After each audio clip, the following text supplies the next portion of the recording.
He did not look at her the way a man looks at a bride. He looked at her the way a general surveys a newly acquired territory, calculating its value, cataloging its weaknesses, already planning how to manage it with the least possible inconvenience. Edmund Ashford, the Duke of Ravenmore, stood at the altar of St. George's, Hanover Square on a grey London morning in the autumn of 1814, and his face held the precise expression of a man reviewing quarterly accounts. Dark hair, grey eyes like winter stone, a jaw that looked as though it had been carved from something colder than marble. A faint scar running along the left side of that jaw, the only evidence that the Iron Duke had ever been touched by anything at all. He did not fidget. He did not smile. He had not smiled publicly in 7 years. Mutt and the assembled guests, a carefully curated gathering of England's highest aristocracy, watched him with the uneasy reverence people reserve for things that are both beautiful and dangerous. At the back of the church, the doors opened, and Cecily Vane walked into the light. She was 22 years old, with dark chestnut hair and gray-green eyes that were, if you looked closely, which almost no one did, doing something extraordinary. They were not scanning for flowers. They were not filling with tears. They were moving with quiet, rapid precision across every face in the room, every doorway, every pew, cataloging, calculating, the way a general surveys a battlefield. And in the ledger she carried inside her mind, a ledger far more detailed and accurate than anything her father had ever produced, she had already noted the following. The church seated 112. 47 guests were present. The steward, Mr. Silas Crane, stood near the left transept looking uncomfortable in ways that had nothing to do with the solemnity of the occasion. And the Duke of Ravenmore, her duke as of this morning's papers, had, in the last 4 seconds, noticed her looking at Crane and filed that observation away behind his granite expression. He sees everything, she thought. Good. So do I. Her hands were steady. His were colder. She would discover this in approximately 40 seconds, when they stood side by side before God and England, and whatever thin agreement had brought them to this moment. This is not a love story. Not yet. This is the story of 2 people who walked into a transaction and found something neither of them had the vocabulary to name. It is the story of a secret that was not what either of them expected. And it is the story of what happens when a man who has built his entire identity on iron discovers that iron, given the right circumstances, is not actually the strongest thing in the world. Stay with me. You will not want to miss a single word. Thank you so much for being here. It really means the world to me. It is essential that we get your support through subscriptions, likes, and comments. So if this story is already pulling at your heart, please hit that subscribe button for us, smash the like, and drop a comment telling us where you're watching from. We want to say hello to every single one of you. Now let's get back to the story. 3 hours before the wedding, Edmund Ashford stood in the private study of his London townhouse and read the marriage settlement documents for the 4th time. Not because he had missed anything. He never missed anything. He read them a 4th time because the act of reading them, of parsing the legal language, the financial clauses, the political entailments, was the only way to maintain the appropriate frame of mind for what the morning required. This was a business arrangement. The Earl of Ashbourne's political connections in the House of Lords represented a strategic asset Edmund required to push through 3 pieces of legislation critical to his land reform interests in the north. In exchange, the Vane family received the considerable benefit of ducal alliance and, though it was not spelled out in the documents, the quiet understanding that Edmund would not call in the 3 outstanding loans his solicitor had traced to Ashbourne's failing estate. The Vane girl was, in the most literal sense, part of the package. "You look like a man reading his own death warrant." Edmund did not look up. "Come in, Gideon." His younger brother entered with the careless grace that Edmund had always privately envied and publicly ignored. Lord Gideon Ashford was 28, broad-shouldered and warm-eyed in ways that Edmund had once been before the war and before Eleanor, and before 7 years of building an identity out of controlled distance. Gideon had their mother's laugh. Edmund had their father's jaw. "Tell me you've at least met her more than twice," Gideon said, pouring himself coffee from the tray on the sideboard. "Once at the Hartwell charity concert 2 years ago. Once at the Pemberton dinner last spring. And nothing remarkable." Edmund set the documents down with the crisp precision of a man who has made his decision and has no interest in revisiting it. She was quiet at the concert, invisible at the dinner. Exactly what is required. "Edmund," Gideon's voice shifted, "you might be surprised by her. I am not interested in surprises. I am interested in the Ashbourne vote in the Lords and the use of that family's connections in 3 specific parliamentary committees. The girl is incidental to those goals." The silence that followed was the kind only brothers can produce.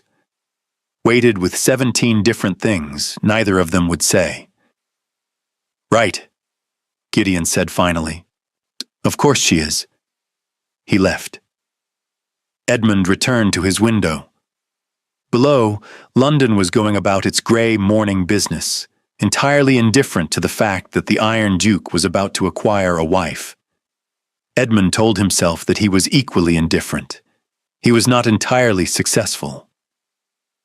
Across Mayfair, in the dressing room of the Vane family townhouse, Cecily was being laced into her wedding gown and doing rapid arithmetic in her head. Not because she was nervous. Well, not only because she was nervous. She was calculating how many months remained before the embezzlement became mathematically unrecoverable. 14, possibly 13 if there was a bad harvest in the northern tenancies. She had run the numbers 6 times and kept arriving at the same answer, which meant the numbers were probably correct. Cecily's numbers were always correct. It was perhaps the only thing about herself she was entirely certain of. "Hold still," her mother murmured, pulling at the laces with hands that were not quite steady.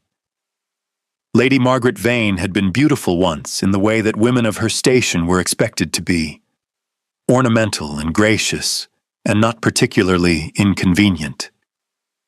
She was still beautiful now, but it was the beauty of a woman who has learned to carry grief without letting it show, which is a different and more expensive kind.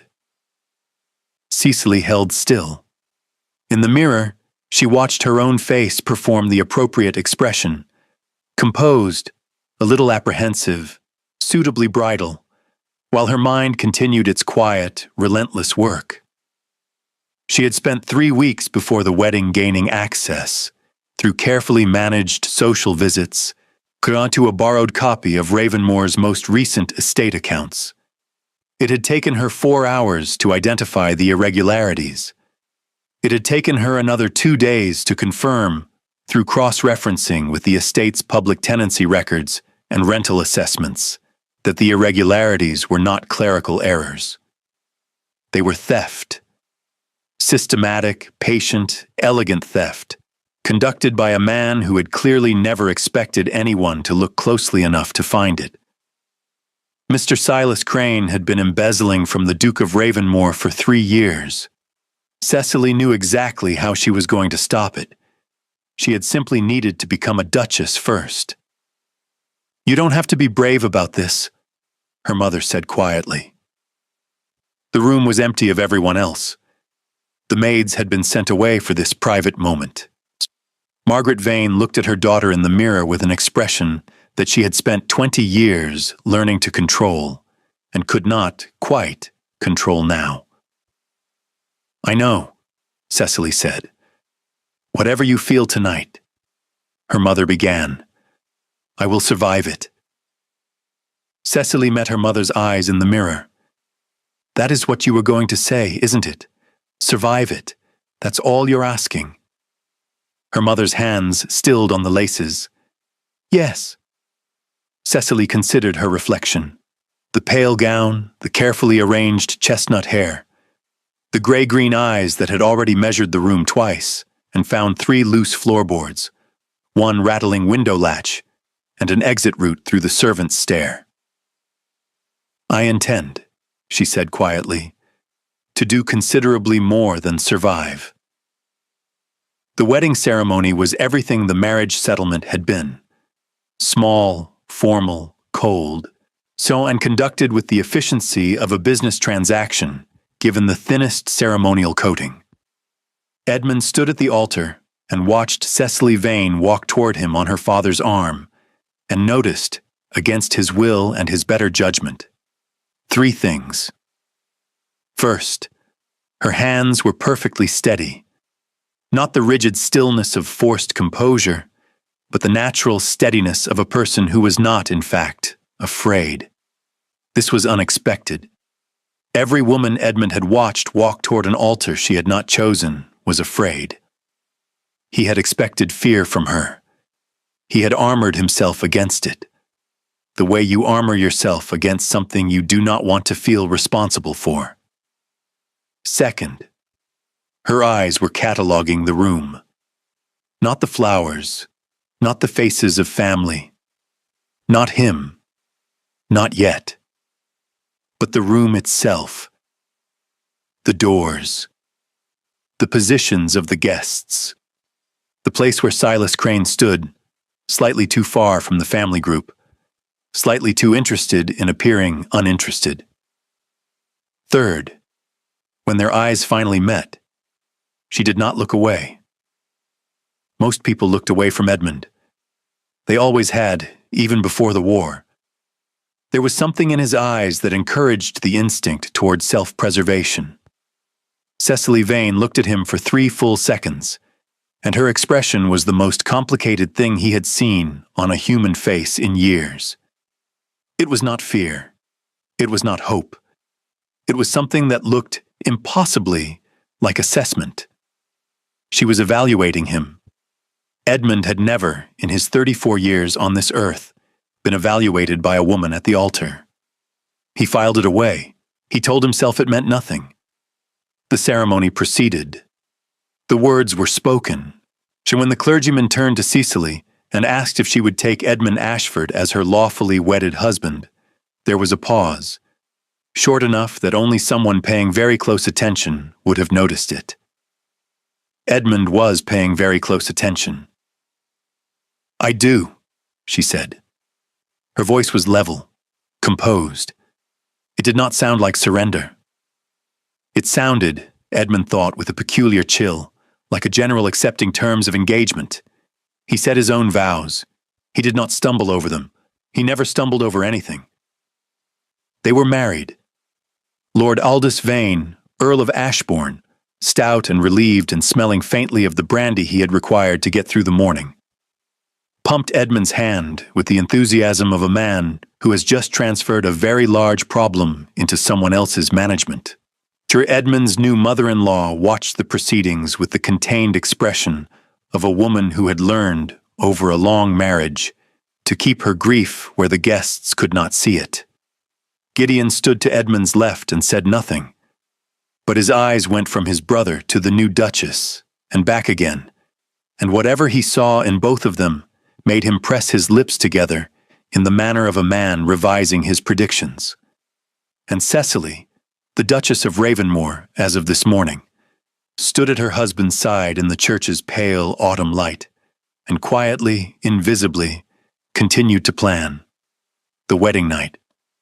Edmund approached the connecting door between their chambers at 9:30, later than strictly necessary, but he had spent the intervening hour in his study reviewing correspondence, and telling himself it was necessary, and knowing it was avoidance, and knocked. He had prepared himself, in the most deliberate and joyless way possible, for what he would find. He had gone over the possibilities with the same grim efficiency he brought to everything. A weeping woman, which he would handle with cold courtesy and remove himself from as quickly as decency allowed. A rigid, silent woman, which was worse, and which he would also handle and also remove himself from. Or the possibility he had allowed himself to consider and then immediately suppressed. A woman who was none of these things, who had understood the contract perfectly and was prepared to fulfill its terms with the same detached pragmatism with which he intended to conduct his side of the arrangement. "Come in," said a voice from the other side of the door. He opened it. Cecily was not weeping. She was not rigid. She was not sitting in the terrified stillness he had braced himself against. She was at his writing desk, which had been, he was almost certain, on the opposite wall when he last occupied this room, had been moved closer to the window. Before it, in the candlelight she had evidently arranged with some care for maximum illumination, were his estate ledgers. His private estate ledgers, which he had not brought from Ravenmoor, and which should, by every reasonable expectation, be locked in the estate office in Kent. They were covered in annotations. The handwriting was so small and so precise it looked, in the dancing candlelight, like printed type. Cecily looked up from the ledgers. She was still in her wedding gown. She had not, apparently, had time to change, and the candlelight caught the chestnut in her hair and made her gray-green eyes look deeper than they had in the church. She looked at him across the room with the expression of a woman who has made a decision and intends to stand behind it. "Your Grace," she said, "I owe you an explanation, and also, I believe, a warning. Edmund Ashford, Duke of Ravenmoor, veteran of 3 Napoleonic campaigns, man who had not been genuinely surprised in 7 years, stood in the doorway of his wife's chamber and felt something he could not immediately categorize. "You have my ledgers," he said. His voice was very quiet. This, in Edmund, was the first warning sign. "I had copies made when I visited Lady Hartwell last month. She is your nearest neighbor in Kent, as you know, and her estate records overlap with yours in several interesting ways. You had copies made. I needed to be certain of my findings before I brought them forward." She did not flinch from his tone. "Please sit down, Your Grace. This will take a few minutes, and it is rather important." He did not sit down, but he crossed the room. She showed him. It was not confession. It was not the wide-eyed performance of innocence that he had been half expecting. Some domestic drama she had manufactured to make herself interesting or indispensable. It was a presentation. Systematic, ordered, devastating in its clarity. She laid out what she had found with the calm precision of a solicitor addressing a court. And the court, in this case, was him, and the case was the destruction of everything he had trusted. Silas Crane, his steward, a man Edmund had employed for 8 years, a man who had managed the Ravenmoor estate through the years Edmund spent at war, and afterward, a man whom Edmund had trusted with the administration of everything he had worked for, had been embezzling, systematically, for 3 years. Cecily showed him exactly how. 4 separate ledger entries that appeared, in isolation, to be legitimate transfers against seasonal accounts. They were only identifiable as fraudulent if you understood a specific accounting method, one developed by an Edinburgh bailiff in the 1790s and used almost exclusively by estates in the northern counties. Her father's bailiff had taught it to her when she was 16, when she had begun, quietly and without her father's knowledge, to manage the Ashbourne accounts. At the current rate of extraction, she said, Ravenmore Estate will be effectively insolvent within 14 months. The silence that followed was the longest Edmund had sat with in years. How long have you known this? He asked. Since 3 weeks before our wedding. And you said nothing. She met his gaze. I needed to be certain, and I needed to be your wife first. Something cold moved through Edmund's chest. Why? Because, she said, with the patience of a woman who has considered this question from every angle and arrived at only one answer. An unmarried girl's accusations against a trusted steward are gossip. A duchess's documented evidence is a legal matter. The silence returned. It was a different quality now. Not empty, but charged, the way air charges before lightning. Edmund looked at his wife, at this woman he had categorized and filed and declared unremarkable, and felt something fracture behind his sternum that he did not have a name for and did not want to examine. You will leave the ledgers, he said, and you will go to bed. She rose without argument. At the door, she paused. Your Grace, for what it's worth, I have also identified a mechanism for recovering the extracted funds through the Southern tenancy renegotiations. It would require some delicacy and approximately 6 months. I've outlined the approach in the last pages. A beat. Good night. She went to bed. Edmund sat down at the desk and began to read. He read until 4 a.m. He had the estate's London accounts sent for. He cross-referenced everything. He verified every notation, every calculation, every assessment. Then by dawn, he had confirmed it absolutely. She was correct. About everything. Down to the last shilling. He sat alone in the gray morning light of his wife's chamber, surrounded by evidence of a crime and a mind he had profoundly underestimated, and stared at the ceiling for a very long time. He did not sleep. He did not know what to do with a wife who was nothing like what he had contracted for. And everything. A voice in him said very quietly that he had not known he needed. He told the voice to be quiet. The voice, for the first time in 7 years, did not entirely obey. The following weeks at Ravenmore were a study in cold formality interrupted, at irregular intervals by small earthquakes. Edmund kept his distance. He was exquisitely good at this, at occupying a space with perfect courtesy while revealing absolutely nothing, at conducting all necessary interactions with his new wife across the table at dinner, across the width of a drawing room, across the considerable gulf of what they were to each other and what they were not. Cecily, for her part, appeared unbothered. This, Edmund discovered, was its own form of unsettling.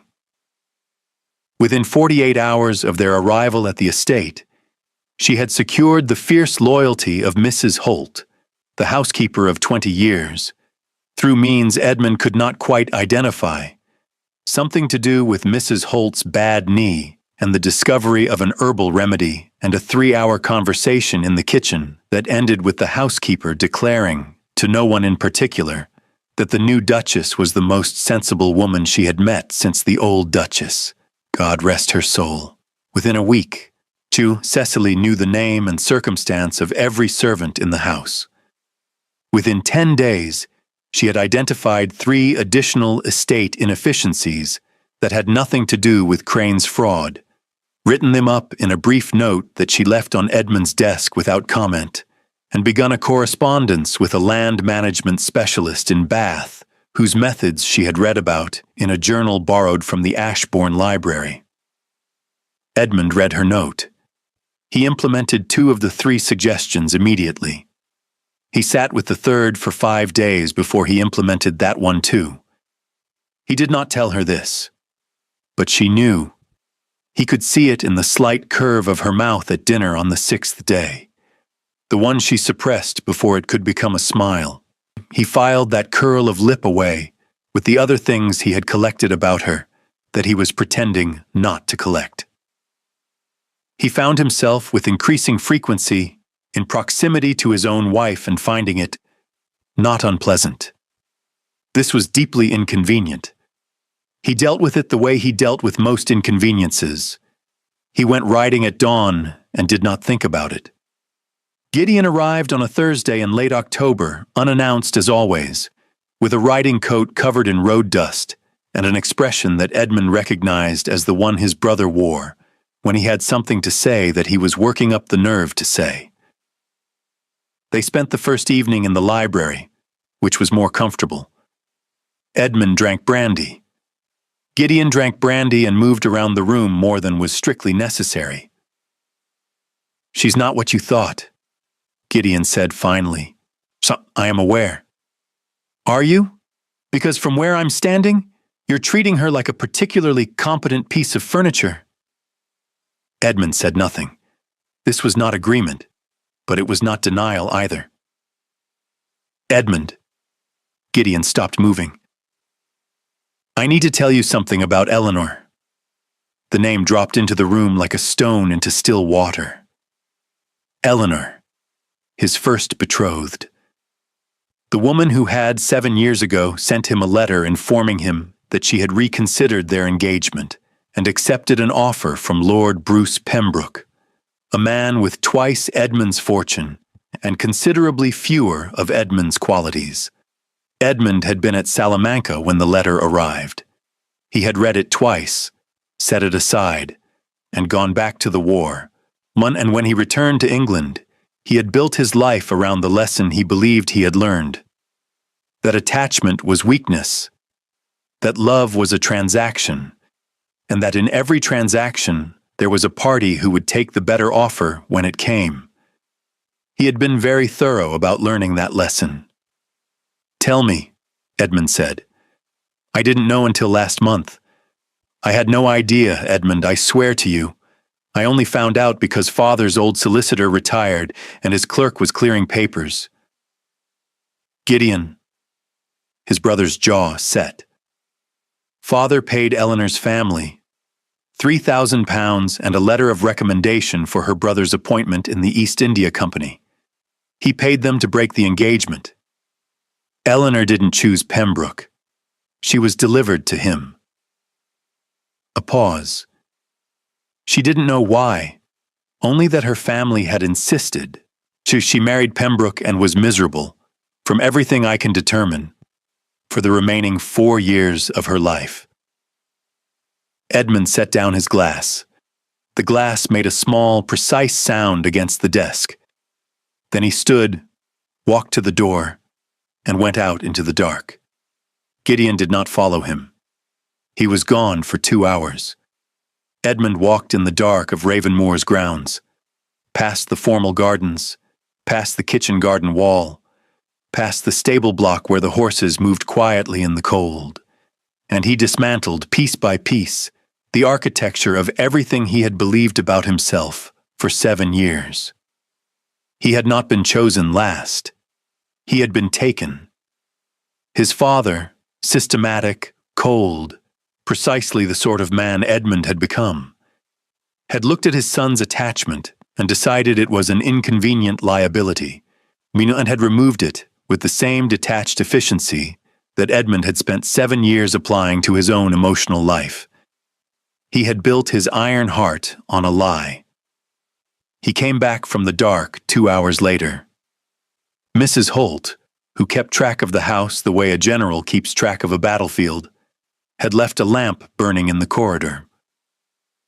There was a small covered tray outside his study, bread, cold meat, and a cup of something warm. He stood in the corridor for a moment, looking at the tray. Then he looked down the hall toward the wing where Cecily's rooms were. Her light was still on. He did not go to her, but he stood there for a moment longer than he needed to before he went to bed.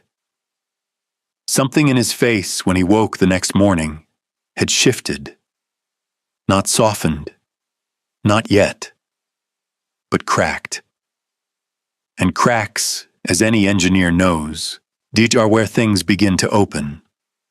The exposure of Silas Crane did not go quietly. Edmund had intended it to be surgical, a private confrontation, documented evidence, the man removed from the estate and handed to the authorities with minimum disruption. Edmund preferred minimum disruption. He had spent most of his adult life engineering minimum disruption. Crane, however, had not read the same plan. He came to Edmund's study on a gray Monday morning, having apparently anticipated that something was coming. Servants talked, and one of them had talked too much. And he came not with contrition, but with information. Specifically, with a set of forged documents that he placed on Edmund's desk with the controlled desperation of a man who has decided that offense is his only remaining defense. These, Crane said, con with the polish of a man who had spent 8 years learning to appear trustworthy, suggest that the accounting irregularities were identified and reported to your previous solicitor 3 years ago, and that the report was suppressed at your direction. This would make the Duchess's evidence, which I understand she has compiled, rather less useful in a court of law. The room went very quiet. Edmund looked at the documents. He looked at Crane. And then, with the slow inevitability of a man who has made a very final decision, he stood. "I will give you," he said in a voice so quiet Crane had to lean forward to hear it, "exactly one opportunity to tell me where the original funds were moved. The documents are forgeries. My previous solicitor has been dead for 2 years, and you knew it when you chose his name." Edmund did not raise his voice. He never raised his voice. "I also know that you have a brother in Bristol who has recently come into a somewhat unexpected property purchase. And I know that my wife, who is a great deal more thorough than you bargained for, has documented a corresponding withdrawal in these accounts to the exact shilling." He let the pause sit. "The funds, where are they?" Crane told him. It took 11 minutes. Edmund wrote down everything with the same neat hand he used for correspondence, thanked Crane with terrible courtesy, and had him removed from Ravenmoor by 4 o'clock that afternoon. He sent a note to Cecily. "Your analysis has been confirmed. Recovery proceedings will begin this week." He paused over the note for a moment, then added 3 words he was unaccustomed to writing. "Thank you. E." She sent back a single line. "I suspected he would break. The documents were his plan of last resort. He'd been holding them for emergencies. He was always more frightened than he appeared." Edmund read the note twice. She had known about the forged documents.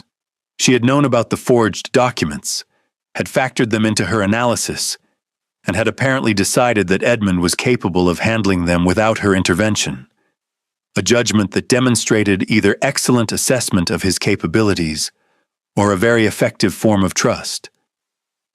He was not sure which unnerved him more. He went to find her.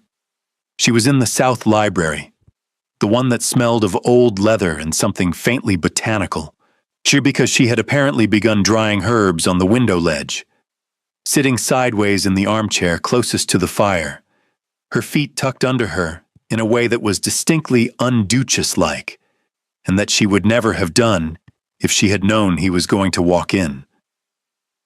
She looked up when he entered. She did not scramble to compose herself. She looked at him with those gray-green eyes and waited.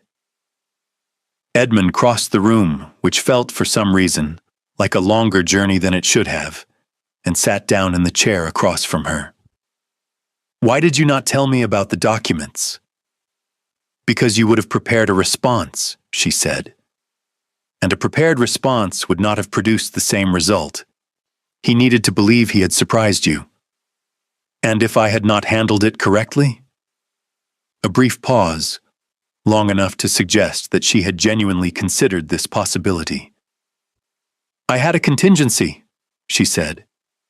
"I would have entered with the full original documentation and informed Crane that it had already been witnessed by Lord Gideon and deposited with your solicitor." She paused again. "Lord Gideon doesn't know that, but Crane wouldn't have known that Lord Gideon didn't know that." Edmund stared at her. "You were outside the door." "The south corridor has excellent acoustics," she said, with a composure that was either admirable or alarming, and possibly both. Something happened to Edmund's expression then. Something he was not accustomed to.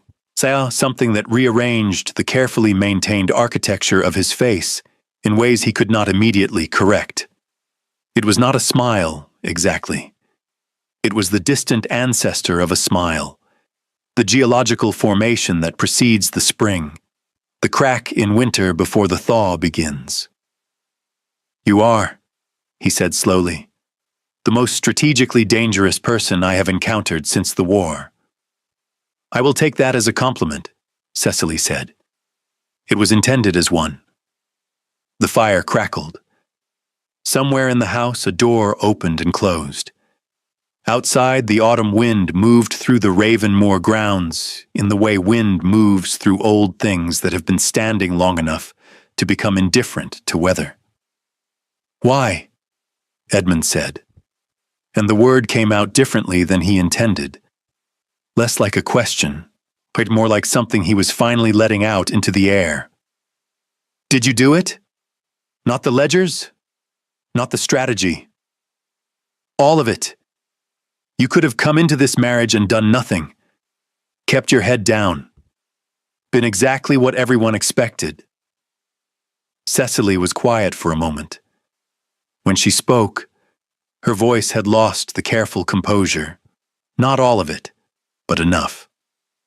"Because," she said, "I have spent my entire life making myself smaller, to protect my father's pride, to protect my mother's peace, to protect everyone around me from the inconvenience of a woman who sees things they would prefer to remain unseen." She looked at the fire. "I decided, somewhere around the third time I rewrote the Ashbourne accounts to hide evidence of the problem from my father, so he would not feel ashamed.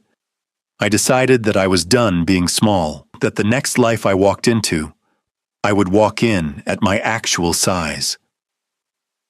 The quiet in the room had changed its quality. Edmund looked at his wife, at this woman whose hands had been steady at the altar, whose eyes had catalogued the room at the church, who had moved his writing desk to the window for better candlelight on the night of their wedding, and felt something shift in him that was too large and too definitive to ignore. "You are quite a bit larger than I anticipated," he said. "I know," said Cecily. "I find it more comfortable by the day." He left the library before he said something he could not take back, but he sat in his study afterward and did not look at a single piece of correspondence. He sat and thought about Eleanor and his father and the iron heart he had built on a lie. And he thought about a woman who had spent her whole life making herself smaller and had come into his house at her actual size. And he felt the crack behind his sternum open, slowly, into something that had the terrifying shape of the future. The scandal arrived, as London scandals always do, before breakfast. Lord Perry Ashbourne, Cecily's cousin, a man of 30 who had never been improved by a single experience in his life, had been quietly furious about the Ravenmoor marriage since its announcement. Perry had expected to inherit the management of the Ashbourne estate when his uncle's decline became complete, which meant access to its remaining assets and its considerable political connections. Cecily's marriage to Edmund had complicated this picture significantly. A duchess with documented access to ducal resources was a duchess who could protect her parents and their estate from exactly the kind of quiet asset stripping that Perry had been preparing. Perry had, accordingly, spent 6 weeks collecting everything he could find about the Ravenmoor estate and its new duchess. He had found Crane. Crane, removed from his position and facing prosecution, had been Perry's informant. And Crane, who had been thorough in his perfidy, had told Perry about the ledgers, about Cecily's calculations, about the fact that the Duchess of Ravenmore had obtained copies of private estate documents prior to the wedding. Perry wrote a letter. He sent it to 4 of the most reliably indiscreet people in London. By Wednesday morning, the letter had reached 12 households. By Thursday evening, 23. By Friday, it was a story. The Duchess of Ravenmore had orchestrated her marriage for financial gain, had infiltrated her husband's accounts before the wedding, and had used private information as leverage to secure herself a title.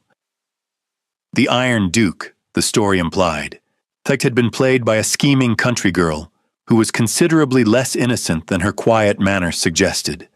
Edmund received the intelligence on Friday morning. He read Perry's letter, a copy of which his network had obtained, and set it on his desk, and sat very still for approximately 30 seconds. Then he stood up and went to find his wife. He found her in the morning room, reading. She looked up at him. Whatever she read in his face made her set the book down. "Someone has spoken to Crane," she said. It was not a question. "Your cousin Perry." Edmund laid the letter on the table. "He has distributed a version of events that characterizes your actions as manipulation." Cecily read the letter. Her face was very composed. "He's not entirely wrong," she said. Edmund's brow shifted, the closest he came, most days, to an expression of surprise.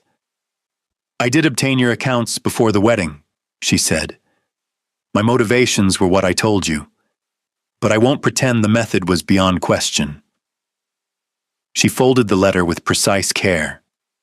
"The question is what you believe, what I did, and why I did it." The room was very quiet. "I believe," Edmund said slowly, as though the words were being assembled from material he had not used in a long time, "that you discovered a theft in my household, that my own staff, my own solicitor, and I myself failed to find for 3 years. And I believe that you chose the only mechanism available to a woman of your position to address it. And I believe—" a pause. "That any characterization of that as scheming reflects rather more poorly on the person making the characterization than on you." Cecily looked at him. Her gray-green eyes were doing the thing they always did when she was thinking, moving very slightly, processing, assessing. "What are you going to do about Perry?" she asked. Edmund's expression settled into the particular quality it had when a decision had been made, and all that remained was implementation. "I am going to solve this," he said, "in the way that I solve things." "That sounds alarming." "It is meant to." He went to London. What happened in London was a masterclass in the kind of social warfare that the English aristocracy had been practicing at considerable scale for centuries. Edmund said nothing publicly. He never said anything publicly. What he did was visit, in 2 days, 11 of the most influential drawing rooms in Mayfair, accompanied by his brother Gideon, who had the social ease Edmund lacked and the narrative gift that made any story he told sound like common knowledge. The story Gideon told, without ever appearing to tell it, which is the only way stories work in London, was this. The Duke of Ravenmore had married a woman of extraordinary financial intelligence who had, in the weeks before their wedding, identified a 3-year embezzlement scheme in the ducal estate that had gone undetected by professional staff. The evidence she had compiled had led to the successful prosecution of the thief and the recovery of a significant sum. The Iron Duke, who was known for rewarding competence, had made clear that he considered his wife's actions precisely what they were: the work of an exceptional mind applied to a genuine problem. In the version circulated by Lord Perry, which painted the Duchess as scheming, was not addressed. It was simply made irrelevant by the weight of a better story, told by better people, in better rooms. Perry, who had expected a scandal and received instead a quiet obliteration of his position, found that his social footing had become, within a fortnight, distinctly unreliable. Several doors that had previously opened for him began to find reasons to be otherwise occupied when he called. He moved to Bath in November. It was presented as a change of air. It was a retreat. Cecily, who had stayed at Ravenmoor during these proceedings and had continued the estate's financial recovery work with undimmed efficiency, received a note from Edmund on the Thursday he returned. The matter is resolved. You have allies in London you did not have a month ago. This seems appropriate. She sent back. You didn't have to do that. He replied, Yes, I did. She held that note for a long time before she put it down. It happened in the moonlit garden. Of course it happened in the moonlit garden. Some settings have been waiting for their moment for a very long time. Cecily had developed the habit of walking the Ravenmoor gardens at night, not because she was poetic about moonlight, but because she could not sleep, and because walking helped her think, and because she had discovered that the path along the south wall, past the old rose beds and through the gate into the kitchen garden, was the one part of the estate where she felt genuinely alone with her own mind. She had not expected Edmund to be there. He was sitting on the stone bench near the old sundial, the one that had not worked in 40 years and stood in the garden purely on the grounds of aesthetic tradition. With his coat collar turned up against the October cold, his dark head bent, not doing anything in particular.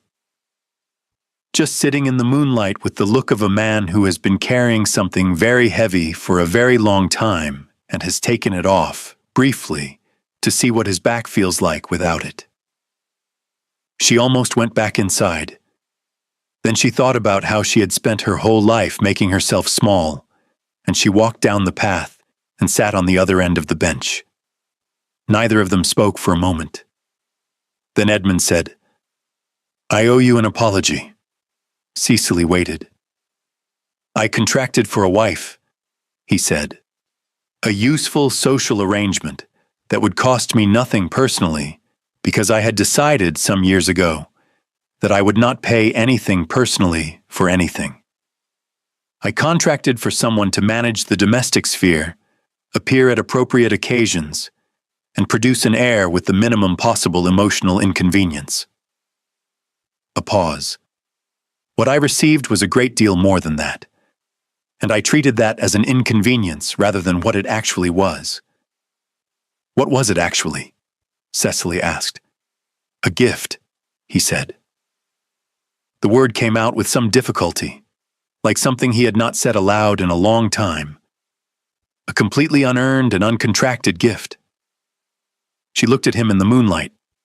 His profile, that jaw that looked carved, the scar along the left side, the gray eyes that missed nothing and had learned to show nothing, was turned toward the dark garden.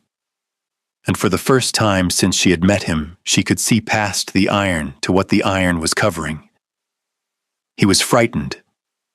Not of her. Not of the situation. He was frightened of what it would cost him to stop being frightened. She understood this. She understood it completely, because she had spent 22 years being frightened of what it would cost her to be seen at her full size. Edmund, she said, his given name for the first time, without the buffer of his title. I knew about Eleanor. He went very still. Not all of it. I didn't know your father's role until Gideon was here, and I was near the library, and I heard. I didn't intend to eavesdrop, but I heard. She looked at her hands. I am sorry, not for hearing it, for what it was to hear it. It changes things, he said. 7 years of architecture, and it is built on wrong material, yes. She turned to face him on the bench. But here is what I think, for whatever my accounting of things is worth to you.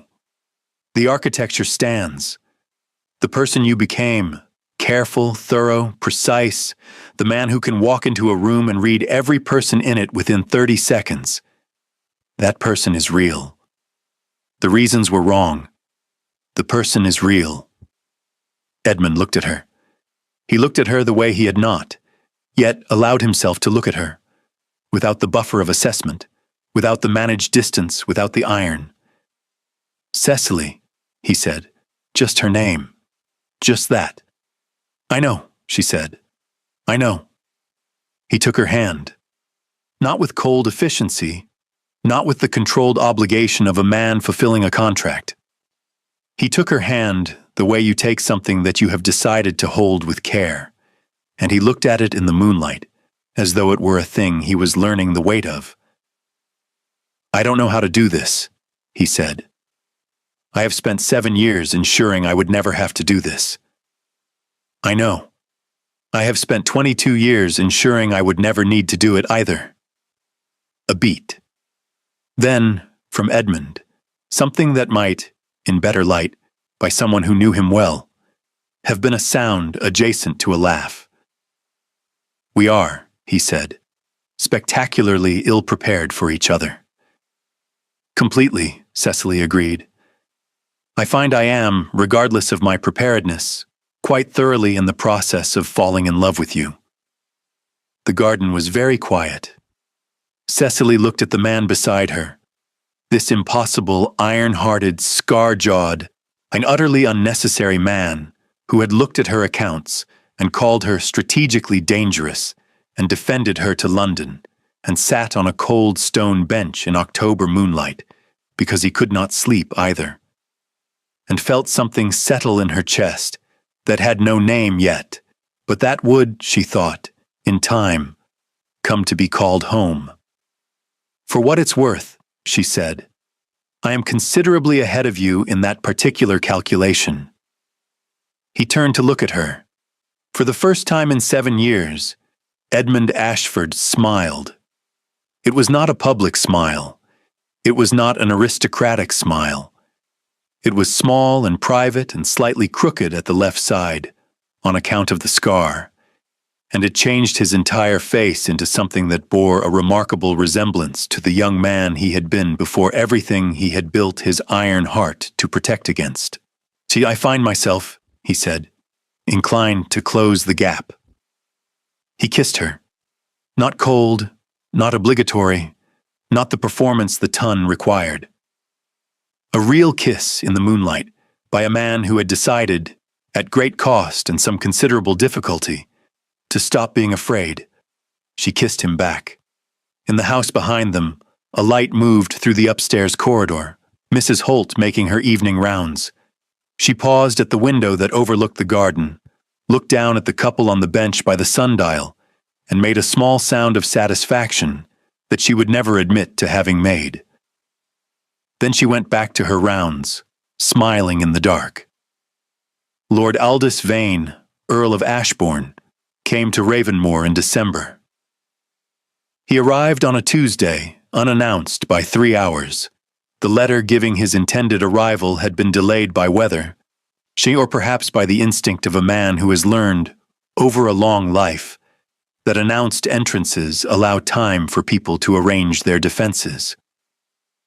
He stepped from the carriage into Ravenmoor's courtyard, with the expectation he had always carried in his dealings with his daughter, that Cecily would be where he had left her, arranged as he had left her, available for whatever additional use he might require. She was not in the entrance hall when he arrived. This, small as it was, registered. Cecily had always been in whatever room he was about to enter, as though she had sensed his approach and positioned herself accordingly, composed, attentive, ready to smooth whatever needed smoothing. It was a habit she had developed so early that neither of them had ever acknowledged it as a habit. It was simply what Cecily did.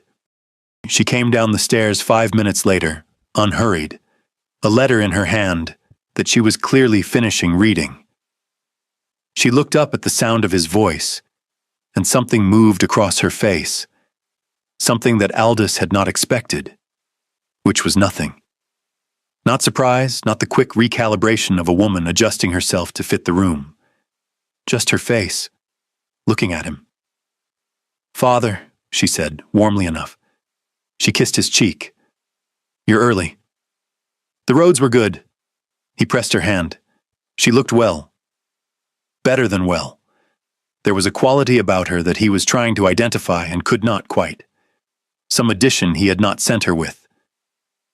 "I hope I find you comfortable here." "Very," she said. And her voice when she said it was not the voice of a woman performing comfort for her father's peace of mind. It was simply true, but he noticed this. He filed it in the same place he filed most things that did not fit his established picture of his daughter. Away, without examination. Dinner that evening began with the careful ceremony that Ravenmore required. 5 courses, 2 footmen, candlelight performing its flattering work on silver and crystal, conversation moving in the measured patterns of people who are choosing, for the present, to stay in the shallows. Aldous was practiced in the shallows. He had lived there, by choice, for many years. Edmund was courteous, attentive, and revealed nothing. This was not unusual. The Duke of Ravenmore revealed nothing as a general policy. But Aldous found himself across the table, aware of being assessed in ways he could not quite locate. The gray eyes moved across him with the patient, the unhurried attention of a man who has read every document relevant to a situation and is now waiting to see whether the situation confirms his findings. It was, Aldous reflected, a disconcerting quality in a son-in-law. He put his request forward after the second course, with the comfortable confidence of a man who has always found that confidence alone could carry a conversation past its less convenient moments. 3 bills in the Lords. Edmund's influence. The details he softened slightly, as he always did when presenting proposals he did not intend to examine too closely himself. He finished speaking. He set down his wine glass. Edmund listened to the full proposal without interrupting. He had not moved throughout. His hands were still on the table, his posture unchanged, his expression giving nothing away. When Aldous finished, Edmund said nothing for a moment, just long enough that the silence acquired an edge. Then he set down his own glass. The small sound of crystal against linen was somehow final. "No," Edmund said. Aldous blinked. In 61 years, no one had said no to him across a dinner table quite like that. Not flatly, not apologetically, not with any of the social scaffolding that made rejection navigable. Just, no. "I beg your..." "No." Edmund's voice had not risen. It had, if anything, quieted further. And in that quiet was something that Aldous recognized, distantly, as the sound of a man who has decided to say a true thing regardless of the cost. "The bills you describe are designed to allow Ashbourne Estate to divert water rights that belong to your tenants under a lease arrangement that your tenants entered in good faith. I will not lend my influence to measures that dispossess people who have done nothing wrong in order to benefit a man who has been spending above his means for a decade." The silence at the table was considerable. Aldous' first instinct was indignation. It rose in him warm and reflexive, the automatic response of a man whose authority had never been meaningfully questioned in his own sphere. He opened his mouth. "The estate," he said, with the dignity of a man who has very little left to be dignified about, "is in difficulty." "I know." Edmund's voice had not changed. "Cecily told me." A beat. Aldous looked involuntarily at his daughter. Cecily sat very still at Edmund's right hand, her own wine glass untouched, watching her father with an expression he had not seen on her face before. It was not anger. It was not the contained anxiety of a woman braced for conflict. It was something quieter, and in some way Aldous could not immediately identify, more difficult to sit across from. She was watching him the way you watch someone you have decided finally to stop protecting from the truth. Edmund continued. She has been managing your accounts for 3 years without your knowledge, at considerable personal cost, because she knew that your pride would not survive learning that she was saving you. She has been making herself small to protect you since she was 16 years old. He leaned forward, very slightly. This is the last time she will need to do that. The words landed differently than Aldous had expected words to land at dinner. He had expected negotiation, conditions perhaps, or a counter-proposal. He had not expected to be told, plainly and without cruelty, a thing that was true. He looked at his daughter again. Cecily had not moved, but something in her had shifted in the moment Edmund spoke. A loosening, almost imperceptible, as though a posture she had been holding for a very long time had been, briefly, set down. 3 years, Aldous said. The words came out without his permission, smaller than he intended. The Northern Tenancy shortfall, Cecily said. Her voice was quiet, level. I found it in the winter of 1811. You had gone to London for the session, and the bailiff brought the accounts to me because there was no one else in the house to bring them to. She paused. I corrected them. I have corrected them every quarter since. He looked at her. He was aware of looking at her the way a man looks at something familiar when the light has suddenly changed, and the light, in this case, was not flattering to his own reflection in it. He had known she was capable. He had accepted her usefulness the way a man accepts the usefulness of a well-organized bookshelf, with gratitude that did not extend to curiosity. When the accounts balanced, he had never wondered how. When crises failed to materialize, he had never asked who had forestalled them. He had looked at his daughter and seen, for 22 years, exactly what he expected to see. A quiet, manageable girl who caused him no difficulty. He saw now, sitting at the Ravenmore table in the candlelight, that he had not been looking at her at all. I didn't know, he said. The words fell into the silence between them with a flatness that was its own kind of shame. Cecily looked at him for a long moment. He waited for her to say something that would allow him to recover. Some small mercy, some social bridge. The kind of thing she had always built between them when the ground became uneven. She did not build it. She said, I know, Father. Just that. 3 words that held 22 years in them, not as accusation, but as simple fact. The acknowledgement of a woman who has stopped pretending that a thing was not what it was. Something shifted in Aldous' chest. He was not accustomed to shifts of that kind, and he was a man who had organized his interior life for comfort rather than accuracy. And accuracy, arriving now without warning across a dinner table, was a distinctly uncomfortable guest. He looked at his hands. Edmund allowed the silence to exist for a full beat before he continued. I have arranged for a restructuring of the Ashbourne accounts under independent management. Your debts will be cleared against assets that can be legitimately leveraged. It will be managed properly from this point forward. A pause that was not unkind, but was not soft either. Cecily designed the recovery plan. I simply have the resources to implement it. Aldous sat with this. He sat with it while one of the footmen refilled his water glass. He sat with it while the candle nearest him guttered and caught.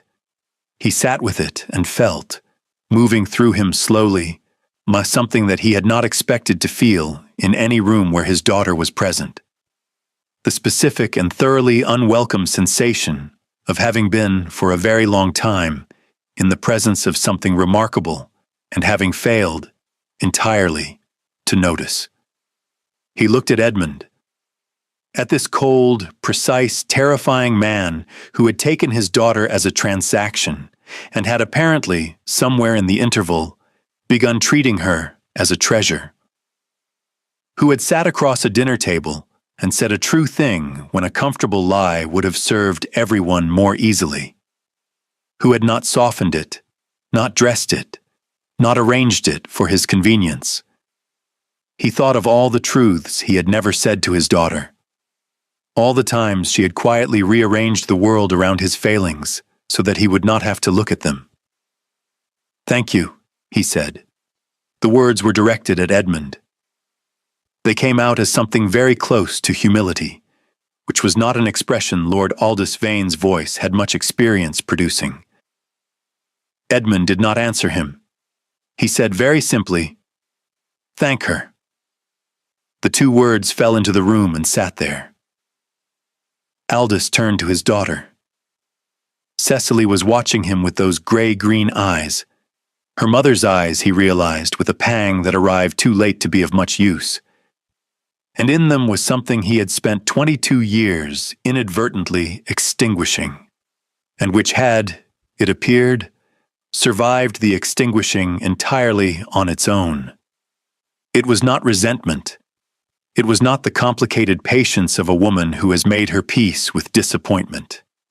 It was, simply and devastatingly, herself. Her full self, looking at him across the table without apology or reduction, waiting to see what he would do with it. "I should have," he began. "Yes," she said. No anger, no performance, just the truth, offered back to him with the same plainness he had, for the first time in his life, just witnessed her husband use. "You should have." The silence that followed was not comfortable, but it was, for the first time in a very long time between them, honest. And honest silences, however difficult, are the only kind from which anything real can grow. He reached across the table and covered his daughter's hand with his own. She let him. That was all. There was no speech, no tearful collapse, no sudden accounting of everything that had been unsaid. Those things, if they were to come at all, would come later and privately and without the witness of dinner candles. I know what Cecily gave her father in that moment was not absolution. She was not in the business of manufacturing forgiveness before it had been properly earned. But she gave him the hand. And the hand was enough to begin with. Aldous did not make any further requests of Edmund that visit. He left 2 days later, quieter than he had arrived, with the particular unsettlement of a man who has been handed a true picture of himself and cannot yet decide what to do about it. He looked at his daughter on the front steps of Ravenmoor as his carriage was brought round, and he looked at her, actually looked, in the way he had not allowed himself to look before because looking would have required him to see.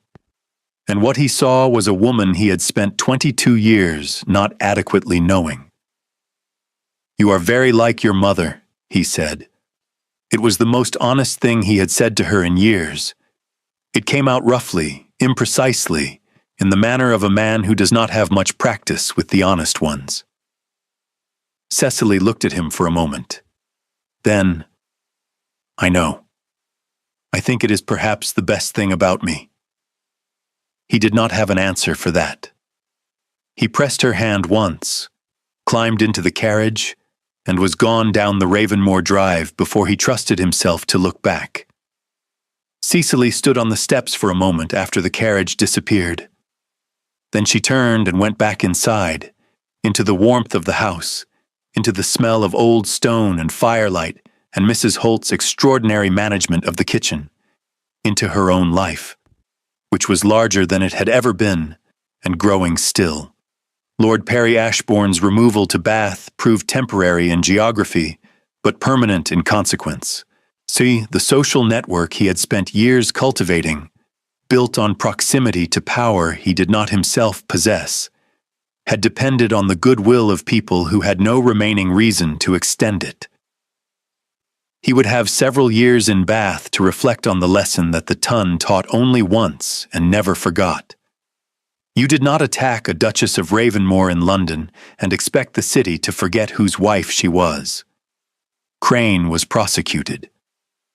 The recovered funds, distributed according to Cecily's recovery plan, restored the Ravenmore estate to full solvency within 11 months, 3 months ahead of her most optimistic projection. She did not say she told him so, but there was that curve of her mouth at dinner, on the day the accounts were settled, that Edmund had categorized, by now, as the expression she produced when she had been correct about something and was choosing, charitably, not to mention it. He had become, without entirely noticing the process, fluent in the language of her face. The following spring, Edmund and Cecily Ashford, Duke and Duchess of Ravenmore, attended the opening of the season's charity concert at the Hartwell Assembly Rooms, the same type of event at which they had, 2 years before, occupied the same room without either of them being memorable to the other. It was different now. Edmund arrived without the detached efficiency with which he had always moved through social occasions. He arrived with his wife on his arm, and he arrived. This was noted with considerable interest by everyone who had watched his 7 years of iron-faced social navigation, with the easy comfort of a man who has something worth returning to. He still did not smile publicly very often, but he smiled once, at the door, when Cicely made a quiet observation about the seating arrangement that was so precisely devastating that it took him a full second to fully appreciate it, and the smile was small and private and slightly crooked on the left side, and every person in the room who saw it understood that the Iron Duke had become, at some point in the preceding months, thoroughly undone by his wife. This was considered, by the Tun, to be the most romantic thing that had happened in London in years. Cecily managed the Ravenmore estates. She did not do this quietly or invisibly or in the margins. She did it openly, with Edmund's full authorization and the grudging respect of every land agent and solicitor who encountered her method, which was to be so thoroughly correct so consistently that resistance became, eventually, more trouble than it was worth. She also began, quietly at first, and then with increasing confidence, to correspond with other women in similar positions, younger daughters of estates, wives who had been managing household finances invisibly for years, and to share, through careful channels, the accounting methods and legal frameworks that gave those managements legitimacy. It was not a formal endeavor. It was more like a network, a quiet revolution conducted through correspondence and shared journals and conversations at assemblies that looked, to anyone who was not paying close attention, like perfectly ordinary social exchange. Edmund knew about it. He had, in fact, after reading 3 of her letters over her shoulder, a habit she had stopped objecting to, written a note to his solicitor arranging for the necessary legal protections to be applied to the correspondence, just in case. She had found the note on her desk and sat with it for a moment before she went to find him. "You didn't have to do that," she said. "Yes, I did," he said. Which was, she had come to understand, Edmund's way of saying, "Because you matter more than my inconvenience. Because I see you. Because I am in the business now of making sure you are never made small again." She kissed him for it. He accepted this with the contained but genuine pleasure of a man who has learned, by late and with considerable difficulty, that being loved is not the same as being leveraged. Lady Margaret Vane visited Ravenmore the following summer and spent 2 weeks watching her daughter run a household, manage an estate, navigate a marriage with the easy confidence of a woman who has arrived at the full size of herself. On the last evening of her visit, she sat with Edmund in the library while Cecily was in the garden, and she said, "I asked her to survive it." "I know," Edmund said. "She did considerably more than that." "Yes," he said, with a warmth in his voice that would have surprised anyone who had known him only a year before. She rather did. Margaret looked at the Duke of Ravenmore, this man she had feared for her daughter, this man she had grieved over when she watched the wedding with her grief folded small and invisible, and she understood, with the relief of someone who has been braced for impact and found instead safety, that her daughter had not merely survived. She had won.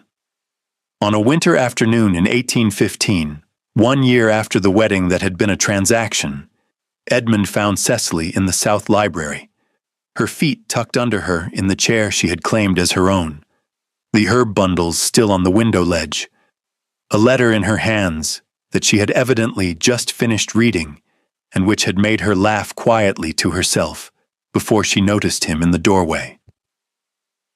"What is it?" he asked, coming to sit across from her. "A letter from Mrs. Holt's niece in Yorkshire," she said. "She has convinced her husband's estate manager to implement a new accounting structure. Apparently the accounts are in considerably better order than they have been in 20 years, and the estate manager, who initially refused to meet with her on the grounds that finance was not a lady's concern, has since written a public letter to a Yorkshire agricultural journal attributing the improvement to a most rigorous new system whose origins he would prefer not to specify." Edmund looked at his wife. His gray eyes were warm in the winter light. They had been warm for months now, if you knew how to read them, which he had given her every access to learn, and his mouth had the crooked quality of the smile he was not quite producing, but was not bothering to suppress. "You are changing things," he said. "We are," she corrected. He reached across and took her hand, the way he always did now, with the particular care of a man who has learned the weight of something and has decided, every day, to hold it well. "Yes," he said. "We are." Outside, the Ravenmore grounds lay still under a pale winter sky, the old rose beds dormant but not dead, the sundial in the south garden keeping its irrelevant time with the serenity of something that has been standing long enough to know that seasons change. They had begun as a transaction. What they had become was entirely their own, and the iron heart, cracked, opened, filled with something warmer and more durable than iron, beat steadily on. This is the lesson Ravenmore left in its ledgers, the kind not recorded in any account book. The greatest wealth is not what you take, and it is what you choose to build. With honesty as your foundation, trust as your currency, and the courage to be seen at your full size as your single most valuable asset. Cecily Vane knew this long before Edmund did. That is what made her the better accountant, and, as it turned out, the stronger heart. Thank you for staying with Cecily and Edmund all the way to the end. This story was never really about the ledgers, or the title, or even the moonlit garden, though I hope that garden stays with you a little while. It was about the cost of making yourself small, the tax you pay year after year on your own worth, until the day you decide you are done paying it. Cecily decided, and everything changed. If that hit somewhere real for you tonight, if you recognized yourself in either chair at that dinner table, or on that cold stone bench, or standing at an altar trying to look braver than you feel, then I want you to do one thing before you close this. Hit subscribe, because the next story is already waiting for you, and it was made for exactly the person you are right now. Drop a comment and tell me which moment stopped you. The ledgers, the garden, or that dinner table. I read every single one. Good night. Be your actual size.